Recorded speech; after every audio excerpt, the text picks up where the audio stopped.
Ézéchiel, premier chapitre, et nous allons lire particulièrement donc quelques versets. Alléluia, gloire au Seigneur.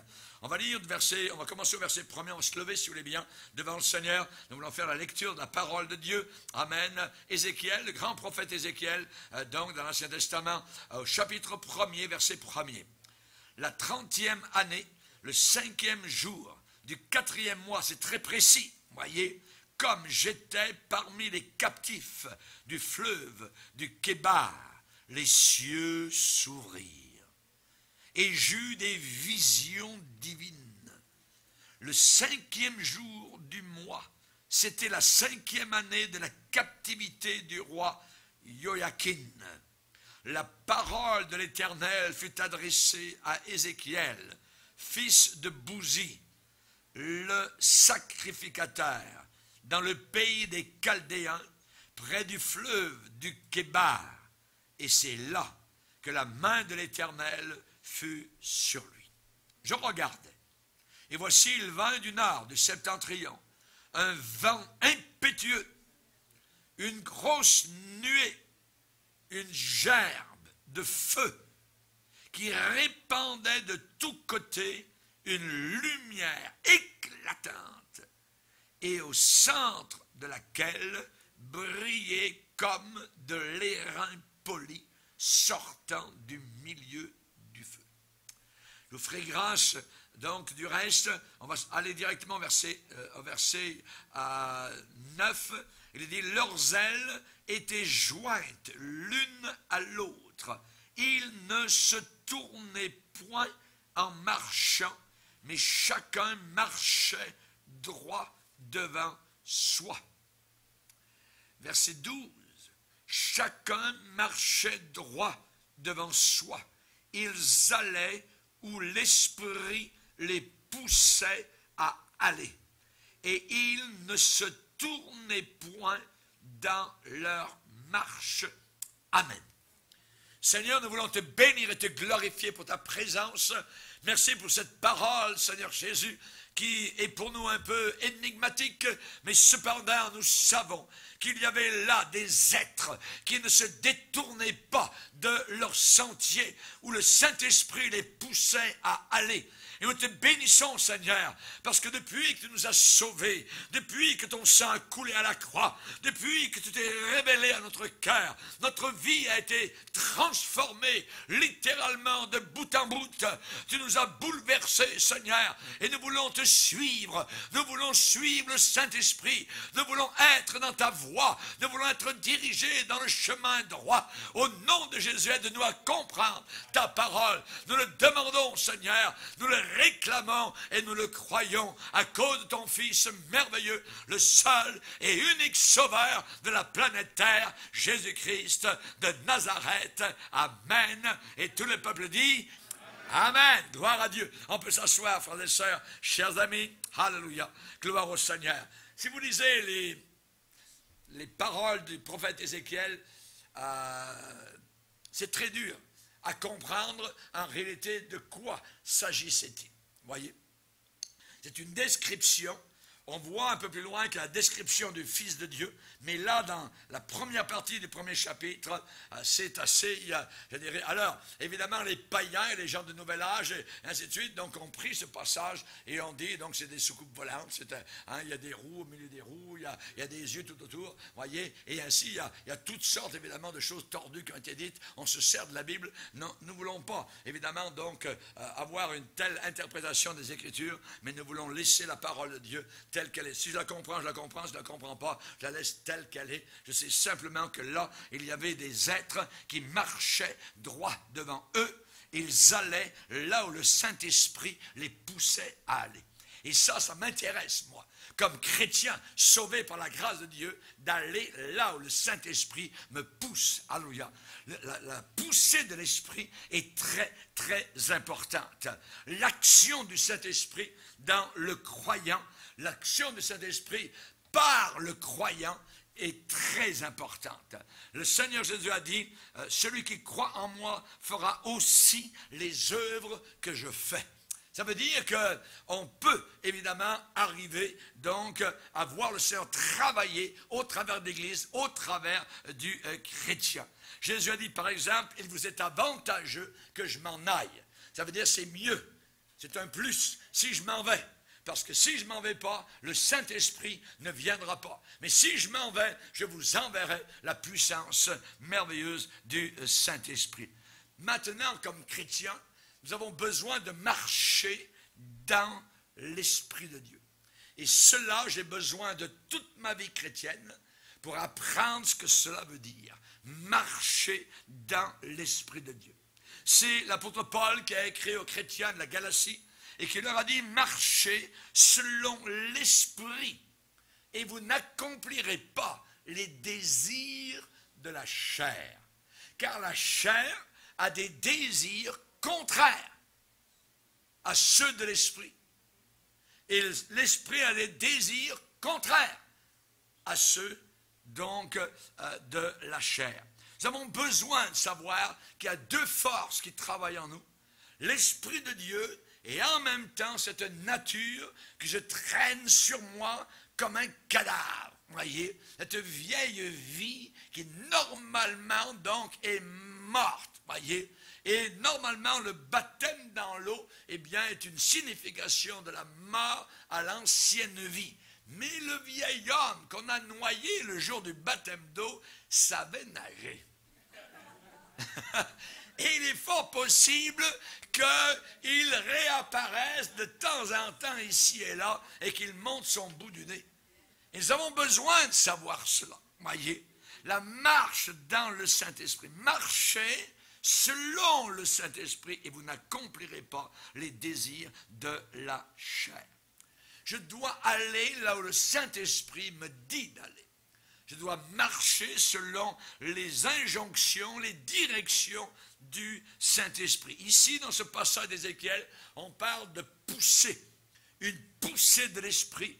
Donc, il y a comme, je dirais, quelque chose qui nous intime d'aller dans cette direction-là, la direction de l'Esprit. Amen. Nous sommes dans le monde, nous n'appartenons plus à ce monde dans lequel nous sommes. Ce matin, on a chanté un cantique qui nous dit que nous avons, je dirais, comme décroché de ce monde. Je ne me rappelle plus des mots exacts, mais il y a détaché du monde. Voyez, je suis maintenant détaché. Et l'image qui m'est venue dans la tête, comme j'étais ancien marin, c'est lorsque, quand on est sur le bateau et on quitte le quai pour une mission, et là, donc, il y a quelqu'un qui est sur le quai et qui prend l'haussière, qui l'enlève de la bite qui est sur le quai et qui la laisse tomber le long du navire. Et le navire commence, donc, les moteurs doucement, tranquillement, détachés de ce monde. Nous sommes détachés de ce monde. Nous devons être absolument détachés de ce monde. Ce monde ne nous attire plus. Les festivals de ce monde ne nous attirent pas. La musique de ce monde ne nous attire pas. La manière de s'habiller de ce monde ne nous attire pas. Nous ne voulons pas de leur vie de nuit, ainsi de suite. Nous sommes un peuple à part. Nous sommes maintenant peuple de la lumière. Amen. Lorsque Saul de Tarse a été appelé au ministère, Ananias lui a dit, eh bien, Dieu m'a envoyé pour te dire que tu vas porter son nom devant des nations, devant des rois. Et Dieu va te montrer tout ce que tu devras souffrir à cause du Seigneur. Alléluia. Les faux prophètes d'aujourd'hui ne vous diront jamais que vous allez à souffrir. Tout ce qu'ils disent, c'est des bébelles de grandeur et ainsi de suite. Mais jamais tu vas souffrir pour le Seigneur. Et évidemment, on sait que si on suit Jésus, eh bien, il y a une croix à porter. On sait que Moïse a entendu le Seigneur lui dire devant le buisson ardent, maintenant tu vas quitter tes petites brebis et je vais t'envoyer vers le plus grand monarque de l'époque, Pharaon en Égypte. Égypte. Moïse connaissait très bien l'Égypte, mais ça faisait 40 ans qu'il l'avait quitté et maintenant Dieu lui dit de retourner là, en Égypte, et c'est le chemin que le Seigneur avait prévu pour lui par son Saint-Esprit. On connaît la suite évidemment de l'histoire. Rebecca, la belle jeune fille, qui voit un jour un serviteur arriver avec des chameaux à la maison. Et vous connaissez l'histoire dans Genèse chapitre 24, où finalement on demande à la jeune fille, veux-tu aller avec cet homme? pour rejoindre ton mari là-bas, au loin. Elle ne l'a jamais vu. Elle ne l'a jamais vu. Qu'auriez-vous dit à la place de Rebecca? Elle a dit, j'irai. J'irai. La Bible dit qu'on nous demande aussi aujourd'hui, veux-tu aller avec le Saint-Esprit? Veux-tu marcher avec le Saint-Esprit pour aller à la rencontre de celui que tu n'as jamais vu, mais que tu aimes? Pierre va dire, lui, Jésus, que vous aimez, vous ne l'avez jamais vu. J'ai jamais vu Jésus. Ça fait bientôt 50 ans que je le sers. Et je l'aime. Et le Saint-Esprit m'aide à marcher vers mon futur. Vers ma gloire éternelle. Vers ma rançon. Vers cet homme dans la gloire qui a les mains percées, ainsi que ses pieds et son côté. Veux-tu aller?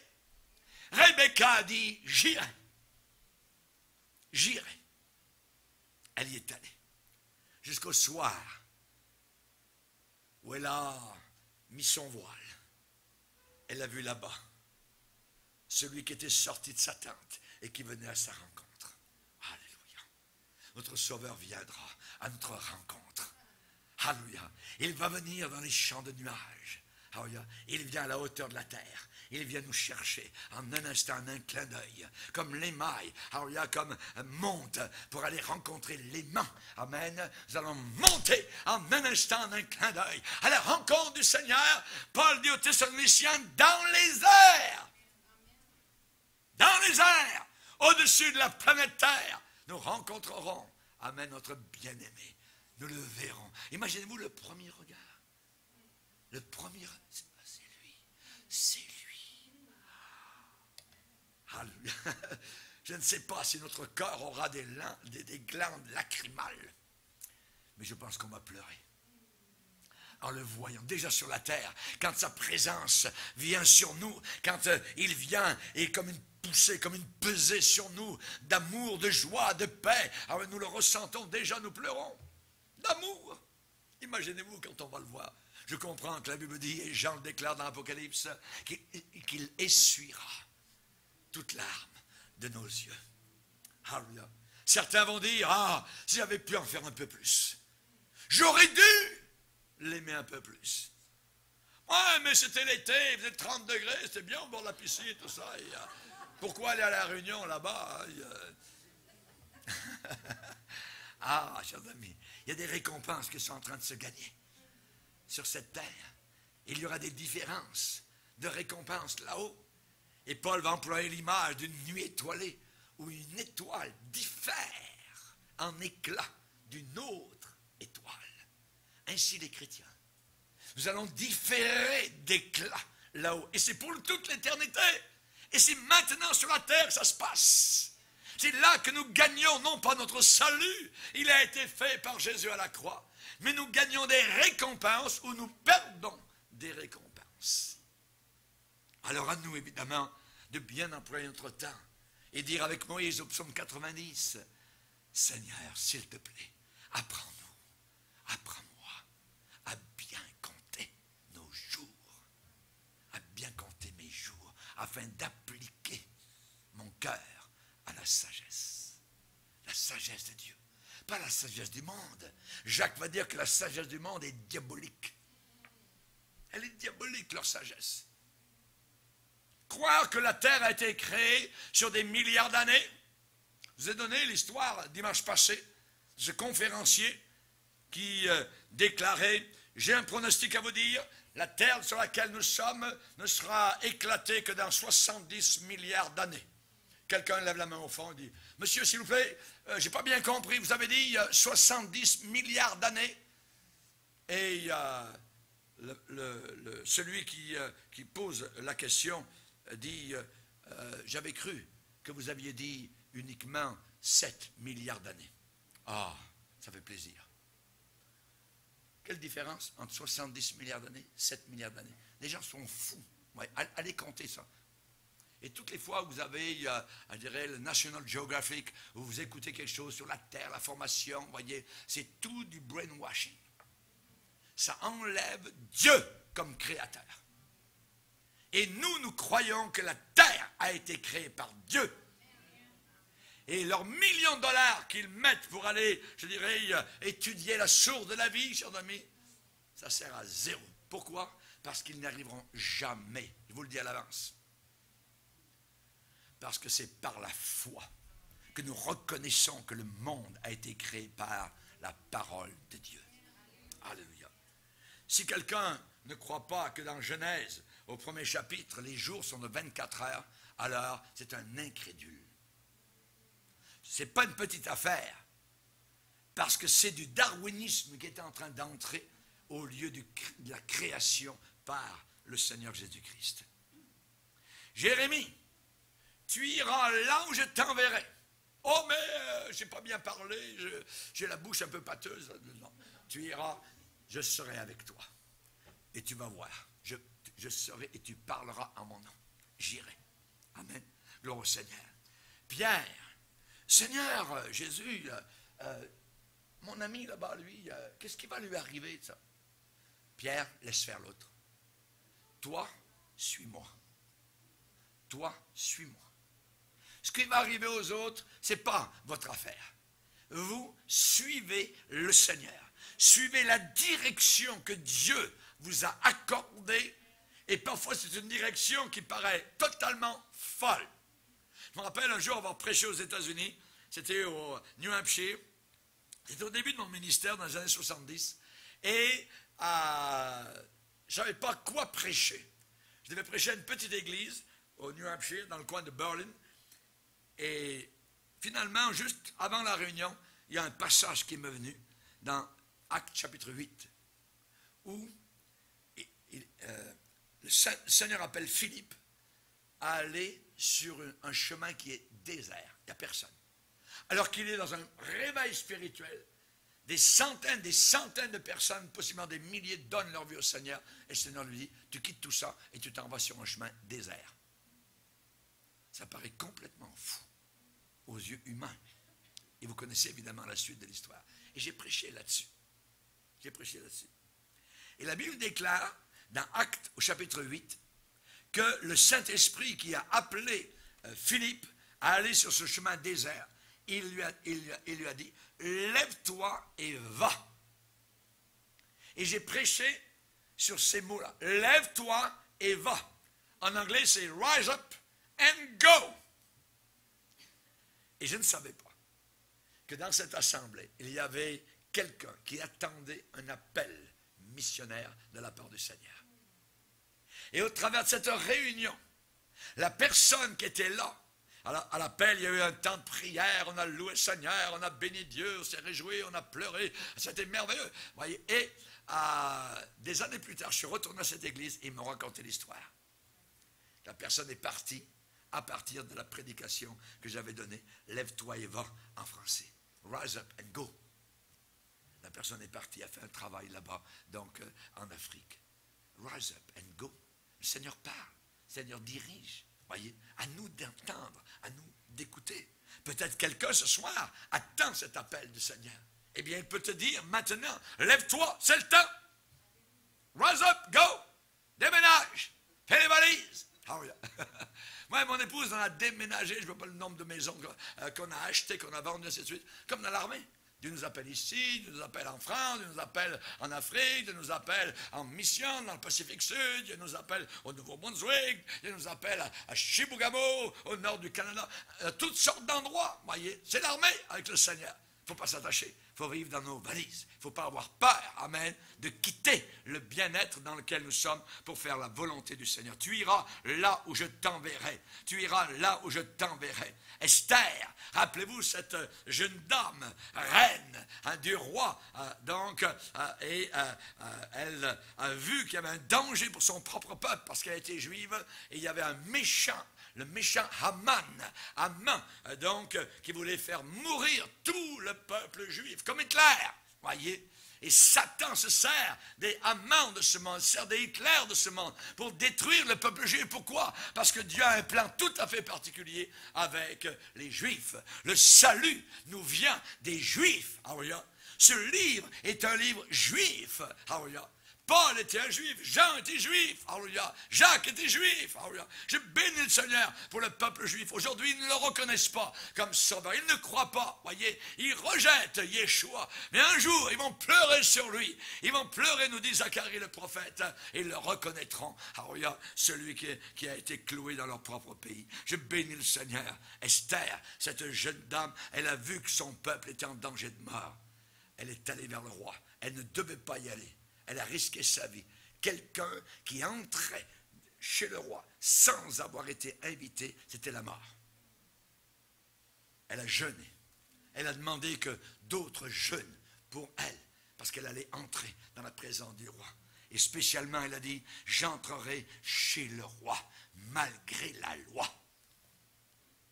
J'entrerai chez le roi, malgré la loi.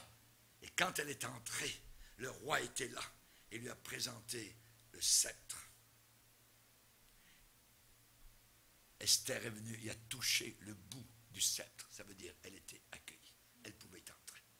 Elle a raconté l'histoire et tout le peuple juif a été sauvé. J'irai, j'irai. Pas toujours facile les missions que Dieu nous demande. Si vous avez des prophètes dans votre église qui vous visitent et qui vous promettent mer et monde, qui vous promettent des tapis rouges, qui vous promettent les clés d'une ville, qui vous promettent, tout cela, ce sont des faux prophètes. Généralement, le vrai prophète de Dieu va vous dire des choses qui sont dures et difficiles, comme Ananias l'a dit à Saul de Tarse. Le Seigneur va te montrer ce que tu devras souffrir pour son nom. Tu vas vivre dans des prisons. Tu vas être rejeté, tu vas être lapidé, tu vas faire des naufrages, et ainsi de suite. Mais tu vas suivre la direction du Saint-Esprit. C'est merveilleux. Alléluia, gloire au Seigneur. Que Dieu soit béni. Parfois on est haï, parfois on est aimé. Alléluia. Parfois on reçoit des roses, parfois on reçoit des pierres. Ouais. C'est normal. C'est le normal de la vie chrétienne et du ministère. Pierre, toi suis-moi. Ouais, mais qu'est-ce qui va arriver? Toi suis-moi. Toi suis-moi. Cette marche selon le Saint-Esprit, c'est une école pour toute la vie. C'est une école, la marche selon le Saint-Esprit. Il faut toujours apprendre au sujet de la fidélité du Seigneur. Le Seigneur est fidèle. Alléluia. Et il ne nous enverra jamais quelque part où il ne nous soutient pas. Si c'est lui qui envoie, alors il ouvre. Et quand il ouvre, personne ne peut fermer. Et quand il ferme, essaie pas d'ouvrir, tu ne pourras pas ouvrir. Toujours apprendre que Dieu est fidèle. Que Dieu est fidèle. Il faut toujours lutter. C'est très dangereux de rester loose. Take it easy. Hein? Prends les choses un peu faciles. Non, non, non, non, non. Dans la vie chrétienne, c'est très dangereux d'avoir cela. Voyez? Et généralement, j'ai toujours dit à toutes les assemblées où nous sommes passés avec mon épouse au travers de 40 ans de ministère, plus que ça même, eh bien, c'est pas le temps de se relâcher. C'est pas le temps de se relâcher. C'est pas le temps de se relâcher. Quand est-ce le temps, pasteur, de se relâcher? Quand tu seras parvenu au ciel. Heureux les morts, dès à présent.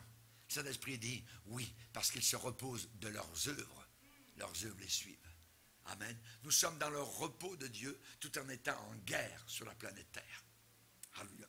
Cette marche selon le Saint-Esprit, il faut toujours lutter pour rester vainqueur jusqu'à la fin. Pour rester vainqueur jusqu'à la fin. Le chrétien, il a accepté de tout abandonner. Il l'a accepté. Le chrétien véritable, il sait que tout a été accompli sur la croix du Calvaire. Amen.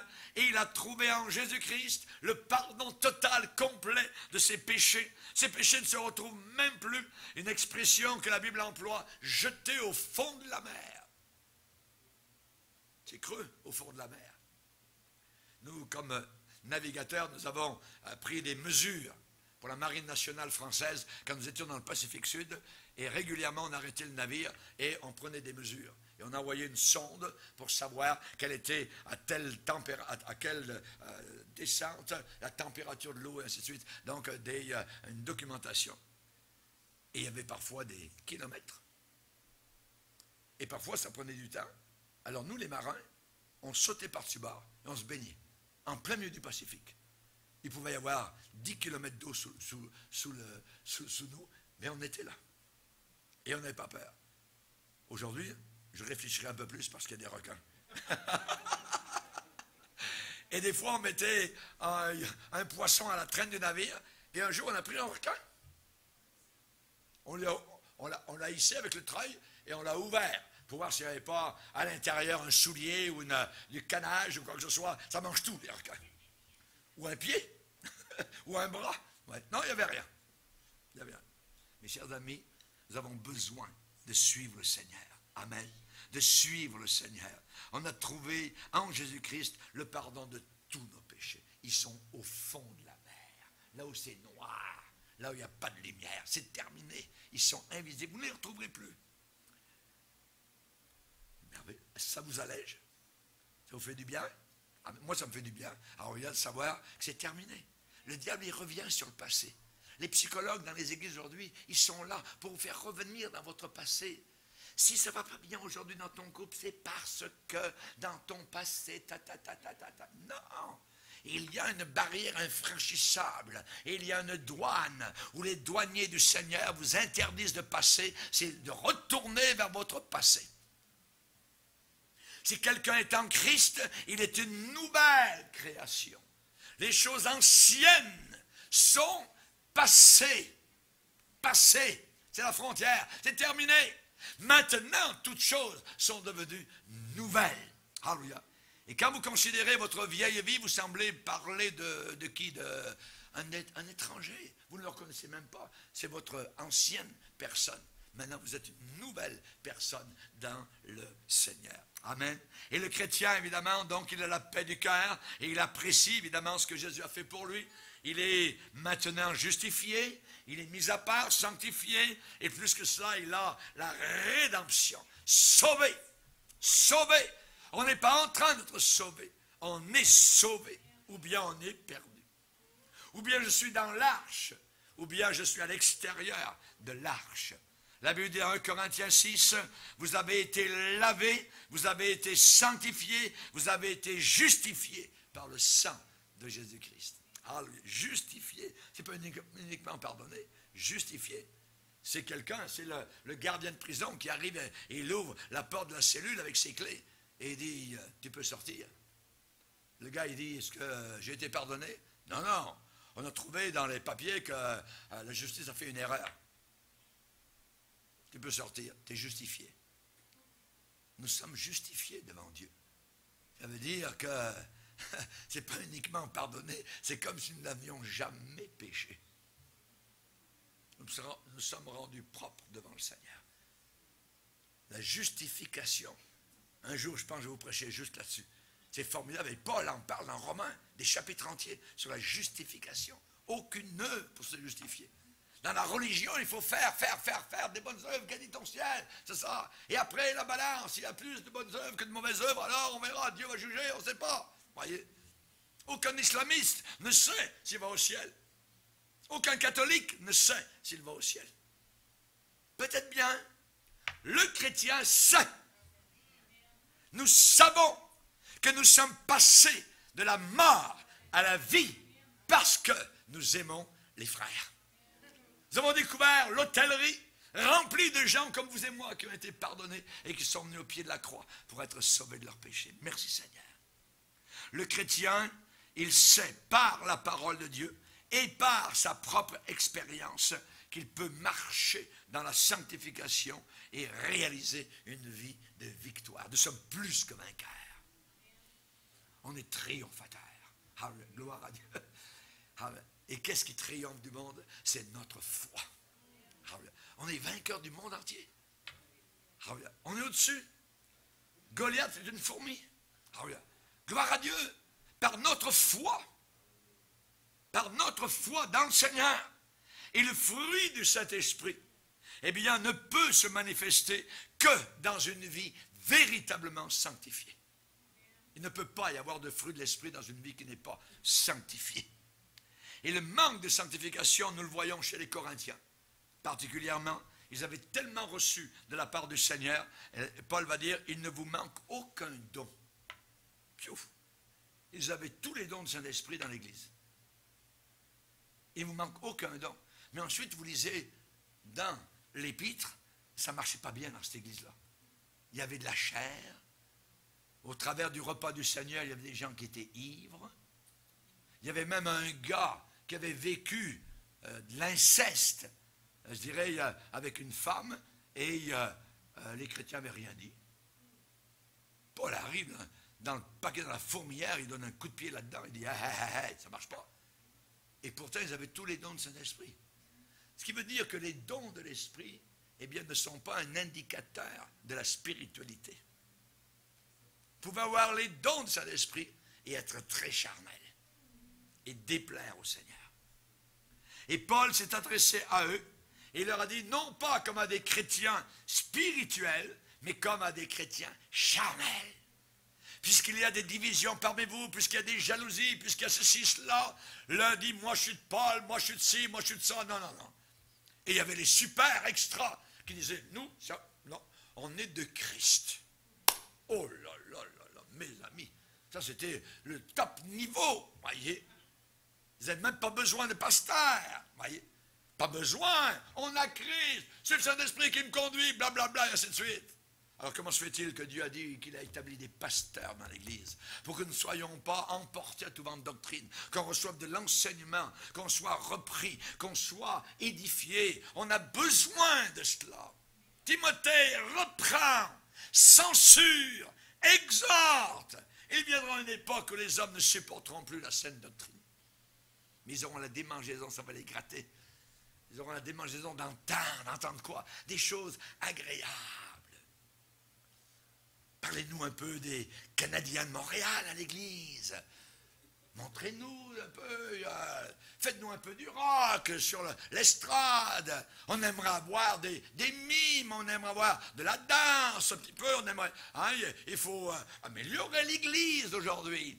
Nous ici, on n'améliore pas l'église. Elle est ce qu'elle est et nous voulons la garder remplie du Saint-Esprit. Alléluia. Merci Seigneur. Regardez les Galates. Les Galates, Paul a réagi très, très énergiquement contre le relâchement d'une vie sanctifiée. Vous avez vu aujourd'hui ces chrétiens qui vont au cinéma? Les chrétiens qui vont au cinéma. La génération précédente n'allait pas au cinéma. Ils avaient tellement peur, ils avaient la crainte de Dieu, qu'être dans une salle toute noire, l'enlèvement arrive et qu'ils restent là. Nous sommes rendus loin. Nous sommes rendus loin. Ouais, mais il ne faut pas, faut pas, on a entendu ça. Voyez. Et Paul, justement, a repris les Galates. Vous savez comment il leur parle? Il dit, vous êtes des fous. Imaginez un pasteur qui dit à l'assemblée dimanche matin, vous êtes des fous, vous êtes dépourvus de sens. Vous n'avez pas de bon sens.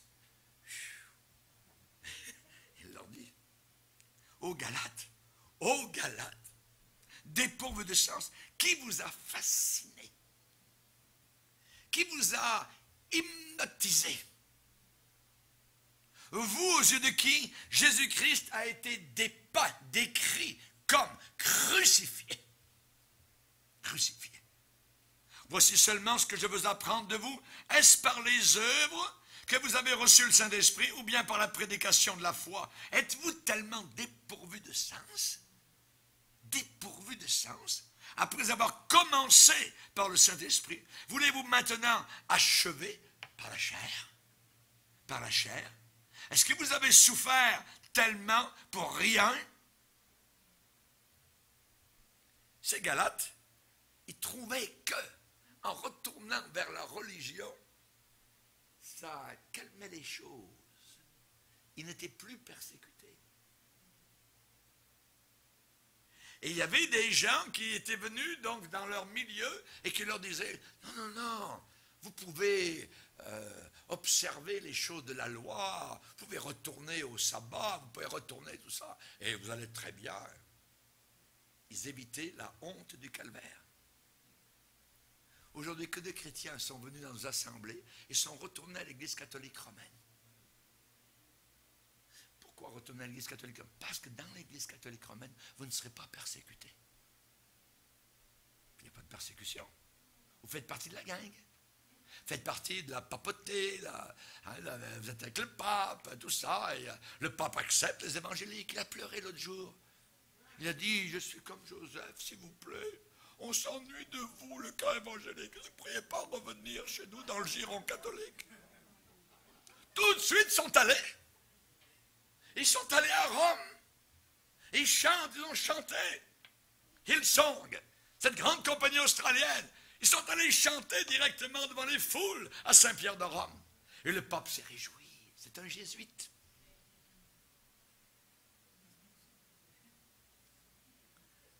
Nous ne dilapiderons pas notre héritage. Naboth, Akab lui a proposé. Il a dit, je vais te donner une vie meilleure.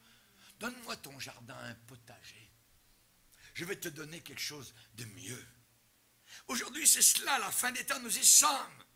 On veut qu'on lâche notre héritage du lest. Et on nous promet quelque chose de mieux. Mais regardez comme vous avez l'air misérable, vous êtes tout petit, un petit nombre, 1991, tout ça, Périgny, côté Canal, il faut passer par derrière, tout ça. Voyons, ça n'a pas d'allure, vous êtes quelques dizaines, tout ça. Regardez-nous, on est des milliers. Regardez-nous, on a des grands bâtiments. Ça a de l'allure, mais vous, quantité négligeable. C'est comme ça que ça marche. Rick Warren et la clique. Les Galates, qui vous a fasciné? Vous, aux yeux de qui, au début, Jésus-Christ a été dépeint comme crucifié. Aujourd'hui, on a inventé d'autres évangiles. L'évangile de l'estime de soi.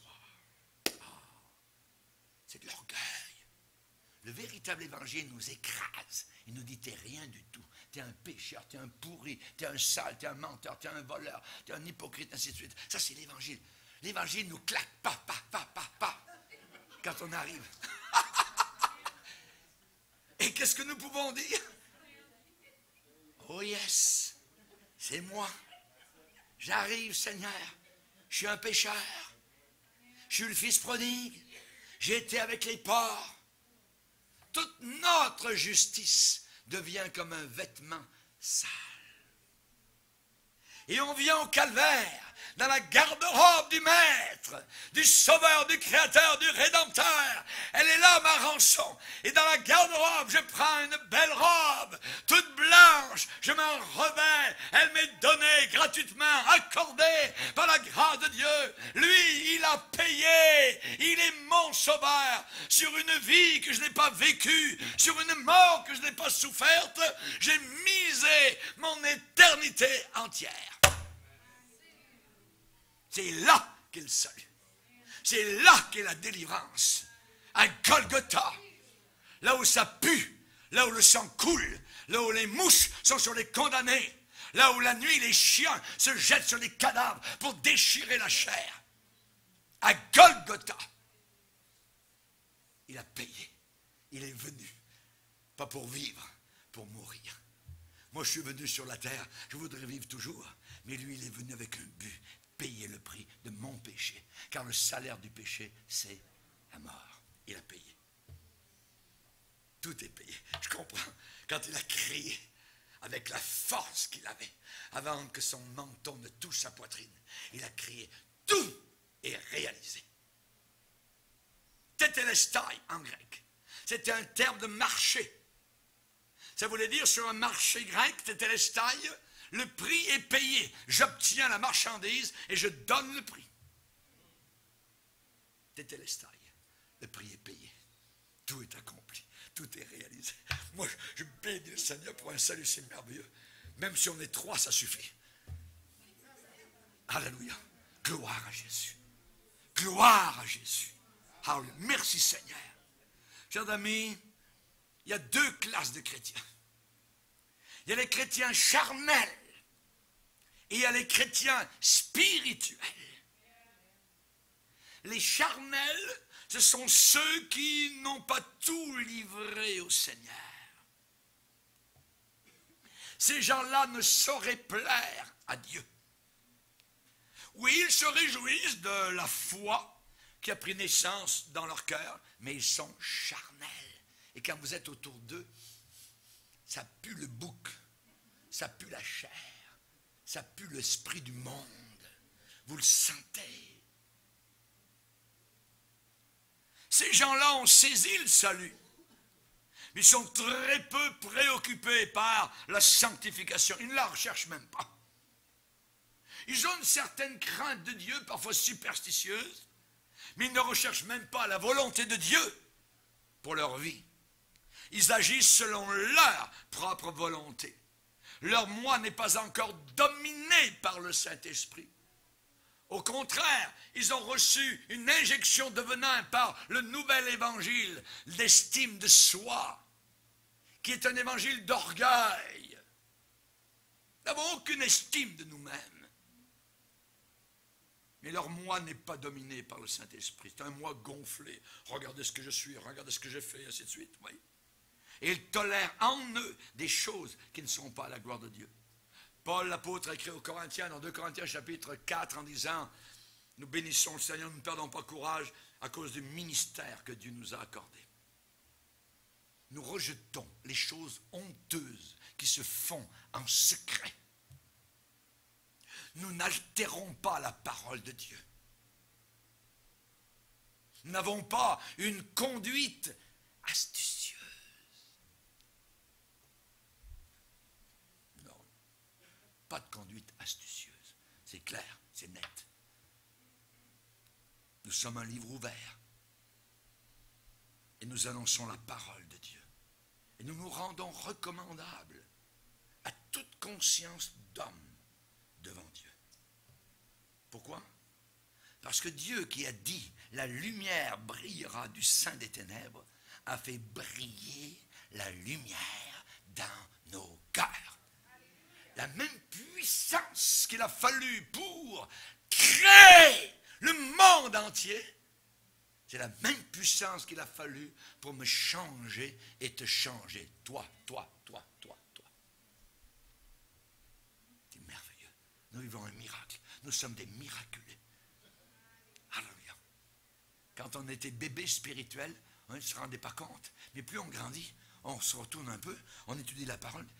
Mais je suis miraculé. Je suis sauvé. Alléluia. Je suis sauvé. C'est un miracle.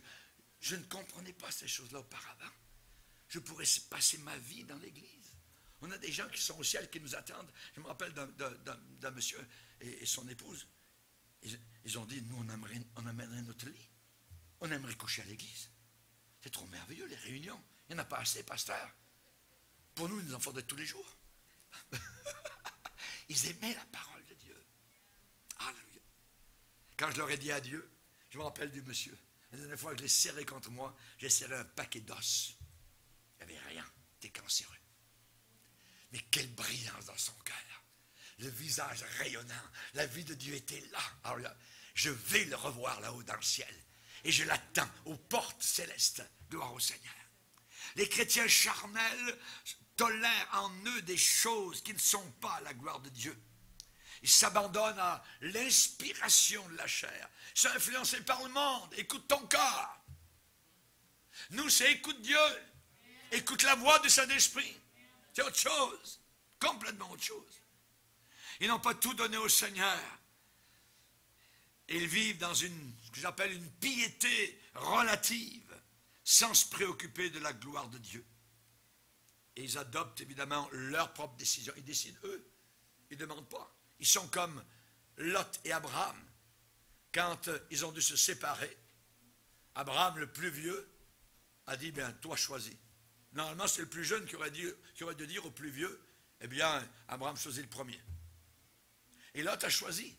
Il a regardé sur ses yeux. Qu'est-ce qu'il a regardé? Il a regardé en bas, là-bas, dans la vallée. Oh, c'était merveilleux. Ça brillait le jour d'un passé. Il y avait des villes, Sodome, Gomorrhe. Là, on pourrait faire de l'argent. Là-bas, les brebis auraient de l'herbe jusque sous le ventre. Pas comme sur là-haut, les plateaux, les hauts plateaux avec Abraham. Ouais. Il a suivi ses yeux. Il est descendu là où ses yeux l'emmenaient. Vous connaissez la suite de l'histoire.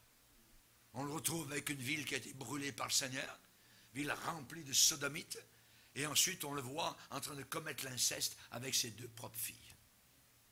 Ils sont devenus les ennemis d'Israël au travers des siècles.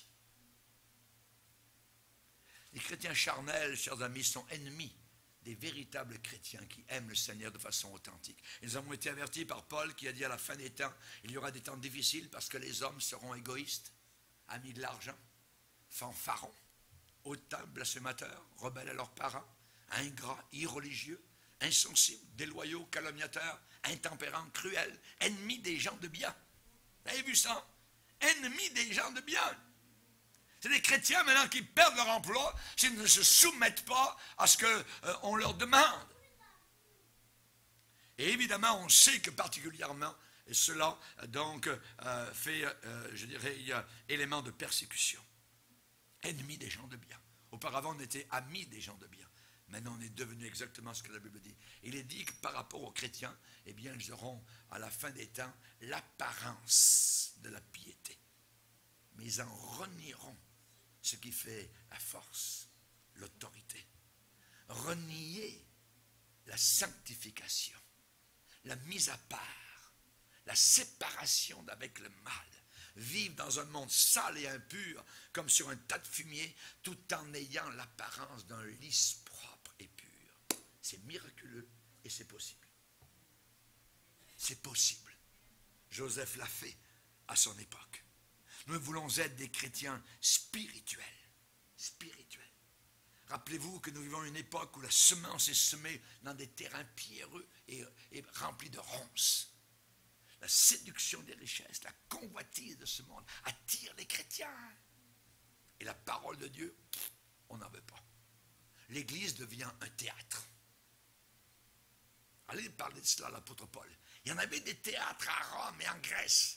Jamais nous voyons les chrétiens arriver dans un théâtre ancien et dire, oh ok, c'est qui va faire le diable? C'est qui fait Jésus? Paul, écris-nous un petit peu un plan pour, on va faire une comédie musicale. Non, Paul prêchait la croix. Il parlait directement. Il parlait directement. Alors, merci Seigneur. Je pourrais vous parler pendant des heures, mais là, il va falloir arrêter. Nous voulons être des chrétiens spirituels. Amen. Et en terminant, je vous donnerai une image. Alléluia. C'est l'image d'un ring avec deux boxeurs. L'homme spirituel et l'homme charnel. Et c'est ce qui se passe dans votre cœur. L'homme charnel veut attaquer l'homme spirituel. Et si l'homme charnel est bien nourri, costaud, s'est fait des muscles, on lui a donné de la pornographie, de la pourriture, la saleté, il est rempli, il arrive sur le ring et il dit, hé, hé, toi, petit homme spirituel, paf, pouf, il l'envoie dans les cordes. L'homme spirituel n'est pas nourri. Il n'a pas de force. Il va aux réunions une fois par semaine. Une fois par semaine, quand il peut. Quand il peut, ça peut tomber une fois tous les 15 jours. Il n'y a pas de nourriture. Le gars, il lit pas la Bible. Dès qu'il a un moment, il peut passer 5 heures devant la télévision. Il voit toute la pourriture, la saleté, ainsi de suite. Il est faible, il est efflanqué, il a le visage comme ça. C'est un petit homme. L'autre est fort. L'autre est costaud. L'homme charnel. Paf, paf, paf, pouf.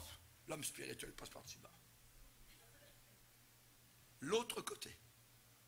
L'homme spirituel est nourri.